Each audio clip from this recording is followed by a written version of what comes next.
Hello friends, welcome to our channel. तो friends, आज के इस वीडियो में हम बात करेंगे हमारी एनटीए यूजीसी नेट पेपर 1 2022 से रिलेटेड जो मॉक टेस्ट सीरीज़ है उसके मॉक टेस्ट 28 के बारे में। जहां पर फ्रेंड्स आज के इस वीडियो में हम कवर करेंगे 6 एमसीक्यूज़ को। तो आप सभी वीडियो का फॉर्मेट जानते ही हैं, तो हम डायरेक्ट अपने फर्स्ट क्वेश्चन पर चलते हैं, जहाँ पर आज का हमारा पहला क्वेश्चन है, which one of the following E repository is for doctoral research of Indian universities. यानी कि निम्नलिखित में से कौन सा ई रिपोजिटरी भारतीय विश्वविद्यालयों के डॉक्टरेट अनुसंधान के लिए है। फ्रेंड्स, ऑप्शंस आप अपनी स्क्रीन पर देख सकते हैं और इसी वीडियो के नीचे कमेंट करके हमें 10 सेकंड के अंदर करेक्ट आंसर बता सकते हैं, जहां पर फ्रेंड्स ऑप्शंस आपको खुद रीड करने हैं।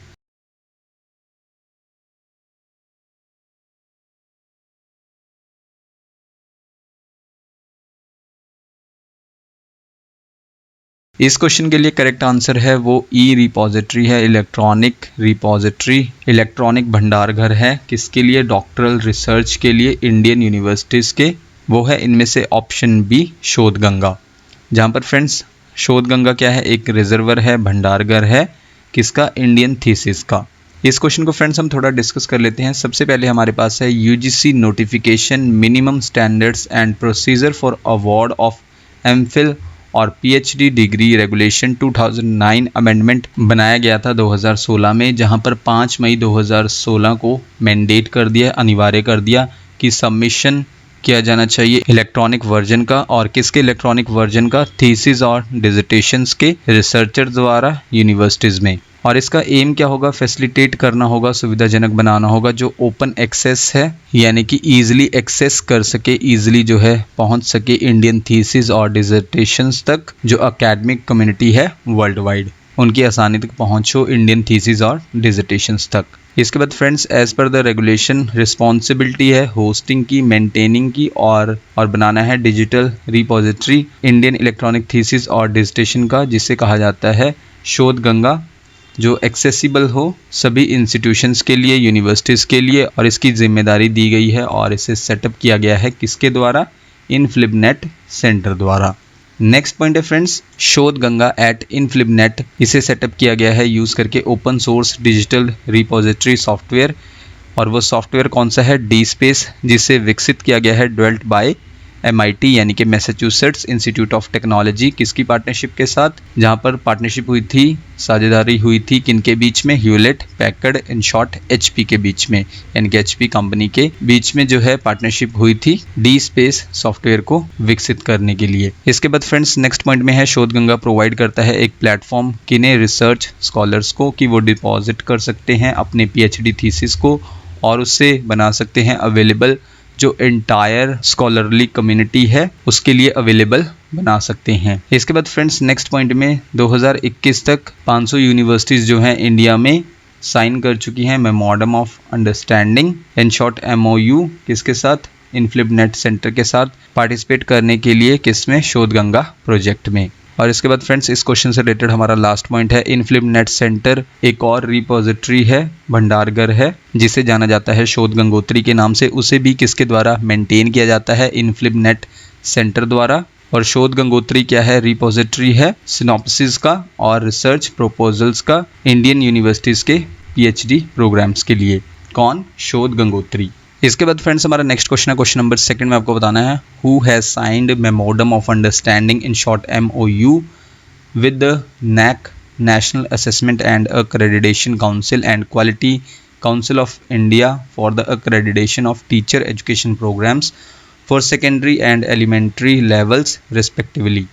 यानी कि किसने माध्यमिक और प्राथमिक स्तरों के लिए शिक्षा कार्यक्रमों के मान्यता के लिए क्रमश NAAC, राष्ट्रीय मूल्यांकन और मान्यता परिषद और भारतीय गुणवत्ता परिषद के साथ समझौता ज्ञापन पर हस्ताक्षर किए हैं।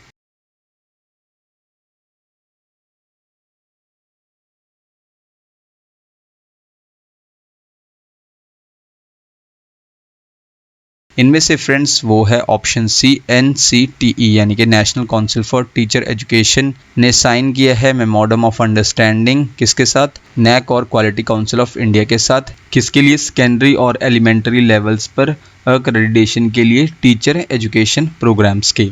तो फ्रेंड्स इस क्वेश्चन के लिए करेक्ट आंसर हुआ ऑप्शन सी, NCTE यानी कि national council for teacher education. इस क्वेश्चन को फ्रेंड्स हम थोड़ा डिस्कस कर लेते हैं। सबसे पहले हमारे पास था memorandum of understanding, in short MOU। ये क्या है फ्रेंड्स? एक टाइप है किसका? एग्रीमेंट का, एक समझौते का एक प्रकार है। किन के बीच में होता है? दो या फिर दो से ज़्यादा पार्टियों के बीच। अगर दो पार्टियों के बीच होता है तो हम उसे बोलते हैं बायलैटरल एग्रीमेंट, और अगर एग्रीमेंट दो से ज़्यादा पार्टीज़ के बीच में होता है तो वो होता है मल्टीलैटरल एग्रीमेंट।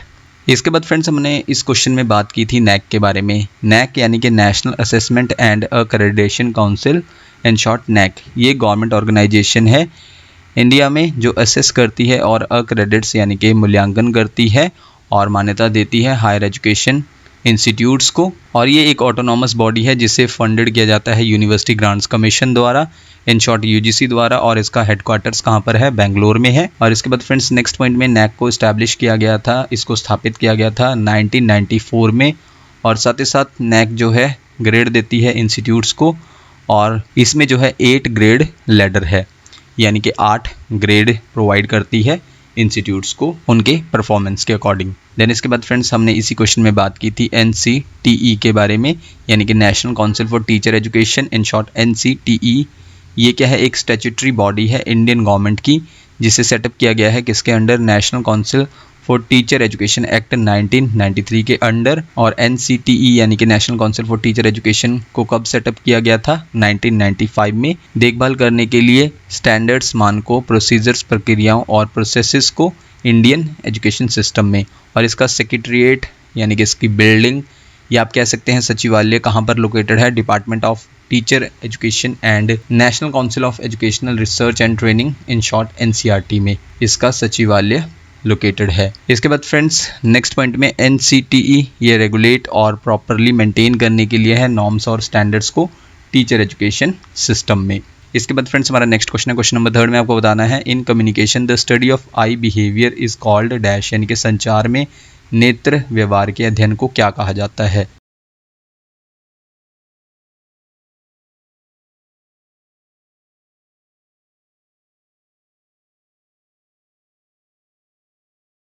इनमें से इसे कहा जाता है ऑप्शन डी ऑक्यूलेसिक्स।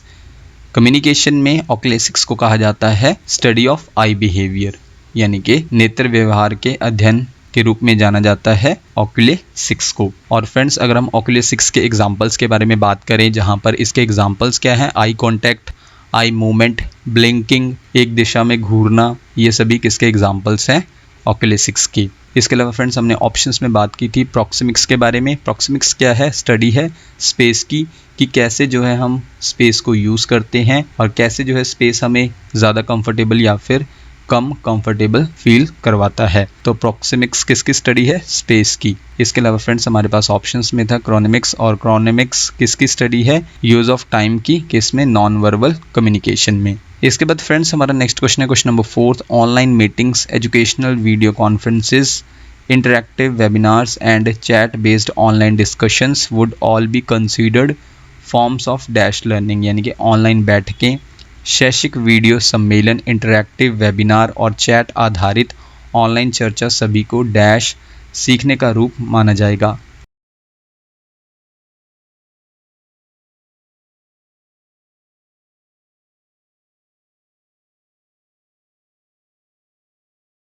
इन सभी को माना जाएगा ऑप्शन ए सिंक्रोनस लर्निंग, यानी कि online meetings, educational video conferences, interactive webinars और चैट बेस्ड ऑनलाइन डिस्कशंस, ये सभी क्या है? Synchronous learning. जहाँ पर फ्रेंड्स सिंक्रोनस लर्निंग का मतलब क्या है? यानी कि इस लर्निंग में हम सीखते हैं डिस्टेंस से, या फिर आप वर्चुअली अटेंड करते हैं क्लास सेशन हर एक वीक, जहाँ पर सेम टाइम पर आपका इंस्ट्रक्टर और क्लासमेट्स वर्चुअली अटेंड करते हैं क्लास सेशन को, और इस क्लास सेशन को आप रीशेड्यूल नहीं कर सकते हैं। तो ये सभी क्या है? Synchronous learning.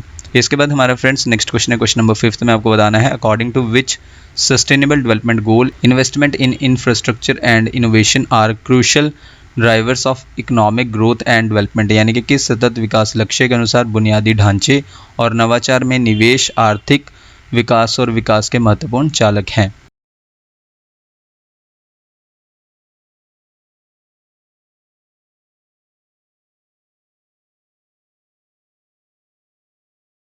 ये है फ्रेंड्स ऑप्शन सी SDG गोल 9, जो किससे एसोसिएटेड है, यानी कि किससे जुड़ा है, इंडस्ट्री, इनोवेशन एंड इंफ्रास्ट्रक्चर से, यानी कि उद्योग, नवाचार और बुनियादी ढांचे से एसोसिएट है SDG गोल 9।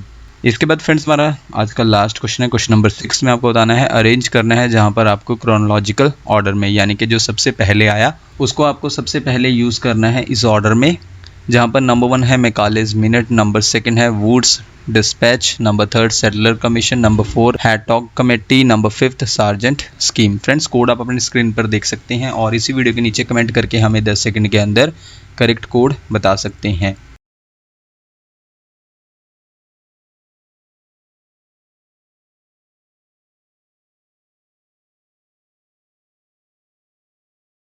फ्रेंड्स इनमें से करेक्ट कोड है कोड ए के according first, second, third, fourth, fifth. तो फ्रेंड्स ये है करेक्ट क्रोनोलॉजिकल ऑर्डर।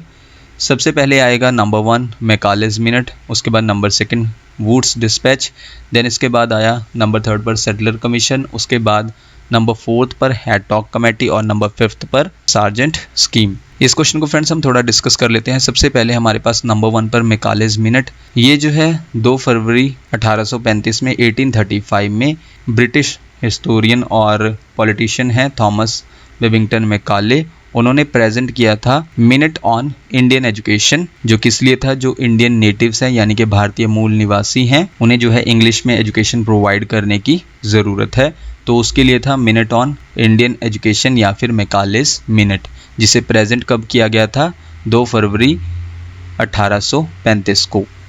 इसके अलावा फ्रेंड्स फेमस प्रपोजल है ये प्रमोट करने के लिए इंग्लिश लैंग्वेज को, जिसे क्या कहा जाता है, मैकालेज मिनट, और 1835 में सजेस्ट किया गया था कि इंग्लिश को पढ़ाना चाहिए किसकी प्लेस पर, अरेबिक, संस्कृत, पर्शियन, इन सब की प्लेस पर जो है इंग्लिश को पढ़ाना चाहिए, कहाँ पर, इंडिया के कॉलोनियल स्कूल्स में। देन इसके बाद फ्रेंड्स लॉर्ड मैकाले को जाना जाता है इंट्रोड्यूस करने के लिए ब्रिटिश एजुकेशन सिस्टम को इंडिया में। देन इसके बाद फ्रेंड्स हमारे पास सेकंड पर है Wood's dispatch. Sir Charles Wood ने रेकमेंड किया था कि प्राइमरी स्कूल्स को अपनानी चाहिए वर्नाकुलर लैंग्वेजेस, यानी कि स्थानीय भाषा या फिर मातृभाषा अपनानी चाहिए किन्हें, प्राइमरी स्कूल्स को। इसके बाद फ्रेंड्स हाई स्कूल्स को अपनानी चाहिए एंग्लो वर्नाकुलर लैंग्वेज, यानी कि एक तो इंग्लिश भाषा और दूसरी स्थानीय भाषा अपनानी चाहिए किन्हें, हाई स्कूल्स को।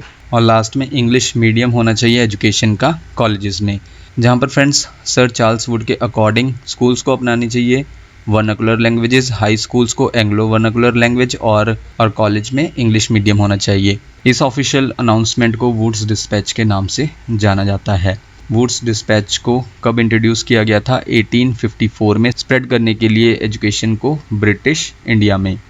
इसके बाद हमारे पास नंबर 3 सेटलर कमीशन, जहाँ पर फ्रेंड्स 1917 में गवर्नमेंट ने अपॉइंट किया सेटलर कमीशन को, किसके लिए, इन्वेस्टिगेशन के लिए एजुकेशन की। और इसके बाद नंबर 4 पर हैडटॉक कमेटी, इस कमेटी को अपॉइंट किया गया था सर्वे करने के लिए कि ग्रोथ क्या है एजुकेशन की ब्रिटिश इंडिया में, जहाँ पर फ्रेंड्स 1929 में हैडटॉक कमेटी ने सबमिट की थी अपनी रिपोर्ट। और लास्ट में आएगा नंबर 5 सार्जेंट स्कीम, जहाँ पर फ्रेंड्स सेंट्रल गोल क्या था सार्जेंट स्कीम का, एजुकेशनल रिकंस्ट्रक्शन करना था इंडिया में, यानी कि शैक्षिक पुनर्निर्माण करना था इंडिया में। इसने रेकमेंड किया, यानी कि सार्जेंट स्कीम ने रेकमेंड किया इंट्रोडक्शन किसका, फ्री और कंपलसरी एजुकेशन का सभी इंडियन बच्चों के लिए 6 से 11 साल की उम्र के। देन इसके बाद friends central advisory board of education ने तैयार किया एक कॉम्प्रिहेंसिव, एक कंप्लीट रिपोर्ट, किस पर, एजुकेशनल डेवलपमेंट पर, किसके बाद, वर्ल्ड वॉर के बाद, जिसे जाना जाता है सार्जेंट रिपोर्ट के रूप में 1944 में। तो ये था करेक्ट क्रोनोलॉजिकल ऑर्डर। तो फ्रेंड्स ये थी हमारी आज की वीडियो जिसमें हमने 6 MCQs को कवर किया। आप हमें इसी वीडियो के नीचे कमेंट करके बता सकते हैं कि आपने टोटल क्वेश्चंस यानी कि 6 क्वेश्चंस में से कितने क्वेश्चंस को करेक्ट मार्क किया। नेक्स्ट वीडियो फ्रेंड्स आपको जल्दी चैनल पर मिल जाएगी। So thank you friends for watching this video.